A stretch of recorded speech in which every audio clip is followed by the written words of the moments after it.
யாத்திராகமம் 34:24 சொல்கிறது, உங்கள் எல்லைகளை விஸ்தாரமாக்குவேன்.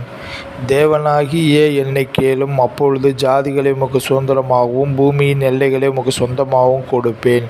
பூமியின் எல்லைகளை எல்லாம் திட்டம் பண்ணினீர். அவர் உன் எல்லைகளை சமாதானமுள்ளவைகளாக்கி உச்சிதமான கோதுமையினால் உன்னை திருப்தியாக்குகிறார்.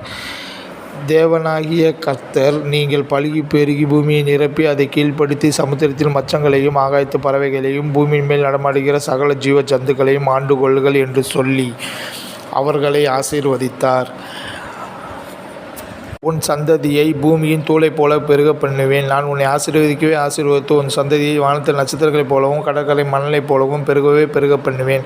உன் சந்ததியார் தங்கள் சத்துருக்களின் வாசல்களை சுதந்தரித்துக் கொள்வார்கள். உங்களுக்கு சமாதானம் பெருகக் கடவது. உங்கள் கர்ப்பத்தின் கனியும் உங்கள் நிலத்தின் கனியும் உங்கள் ஆடுகளின் பெருக்கமும் உங்கள் மாடுகளின் மந்தைகளுமாகிய உங்கள் மிருக ஜீவன்களின் பலனும் ஆசீர்வதிக்கப்பட்டிருப்பதாக. இவ்வாறு நம்மை ஆசீர்வதித்து பெருகச் செய்த தேவனுக்கே மகிமை உண்டாவதாக. ஆமென்.